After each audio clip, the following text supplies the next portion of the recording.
Howdy folks, Todd here with Great Escape Farms. Today I'm going to give you an update on the Contour Terraced Garden Beds that I put in last year.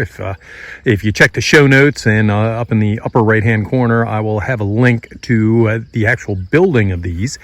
But I've been planting in this spring. So first, a couple of side notes. You'll notice I have fencing around this. It's electronet, but it's not electrified. It's just to keep the guineas out. Because some of the stuff I put in here, I know that they will go after.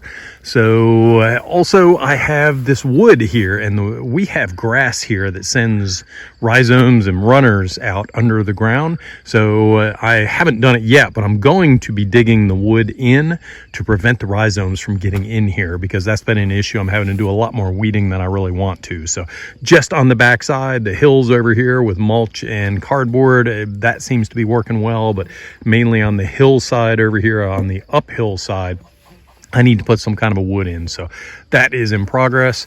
And let me start with this first bed here. So the first bed is an experimental bed for me. It is going to be chicken feed. So I have oats and rye and sorghum and millet and stuff like that. Multiple different things in here, and I'm using popsicle sticks to separate rows, and then I have tongue depressors over here with the name of the exact seeds that I have planted here. So they were just planted yesterday. And then next bed down here, I have some vining sweet potatoes. So these went in a week or two ago and started the slips here, and they are coming along pretty good. And we mulched it with straw, so we do have to come in from time to time and weed out some of the little oat plants that are coming up. This one has not been weeded in a while, as you can see. And this one is, let's see, I have yellow, red, and white onions in here. And I discovered something this year I didn't know, is that the guinea hens absolutely love onions. So they've been in here. You can see all the damage. They've just been eating the tops off, so I'm gonna have to keep them out next year when I do this. I mean, they've taken out 4 or 5 rows right here, just completely wiped them out. So hopefully it doesn't affect the harvest too much back this way. We will see, and just have to deal with it.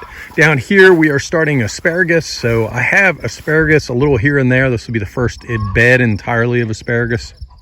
So I planted it 10 inches deep. I've been building soil up. I need to add probably about 2 more inches of soil and then go ahead and mulch around it. And the asparagus is ready to go for the year. And the tall stuff down here is Jerusalem Artichoke. And I have that in a couple spots in the yard, and it can get invasive and really get away from you. That's part of the reason why I wanted the terraced beds here with space in between, because I can just mow around this and keep it contained to its own bed. So even though they do send out underground rhizomes, they won't send them out so far as to get into another bed. They'll only go out a foot or two, not the 8 to 10 foot that it would need to get into a different bed here. Okay, next bed up, this one is bush type sweet potatoes. And this is an experiment. I've never grown bush sweet potatoes before, so we'll see how well that does. And then the final bed down here, I'm just getting ready to plant into. This is basically a bunch of leftover seeds that I have for up to 10 years old. I just mix them all together, and I'm gonna lay them on top and see what grows. So I'm gonna do a separate video on that, on the process I did with everything here, and an update. So look to see that one here in another couple of months. Okay, this bed right here had wet cardboard on it. The cardboard is exposed a little because of the process of putting asparagus in, but you see very, very little weed pressure up here on top. I do weed in the beds themselves, but there's no weed pressure on the hill itself. Over here, I did not put cardboard on this, and there is mulch here, but you see there are weeds growing all up and down this mulched hill here. So I'm going to have to come back through and put cardboard on and another layer of mulch here after I weed this and get some of the weeds out. So that is definitely something I recommend. What we do is we take large pieces of cardboard, take off any tape or staples or anything that are on them, and then we wet the inside and the outside, and we overlap them a little bit, and we lay them on here. And again, normally you don't see the cardboard itself. It's just in this particular case because of digging and stuff you do.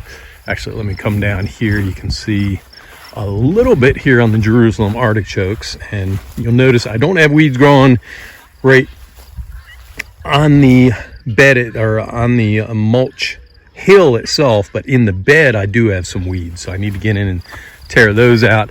This one right here, the sweet potatoes, looking absolutely perfect here. And again, the key is the cardboard that is under the mulch. That is it for this video. One look from this side. Thank you very much for tuning in, and have a wonderful day.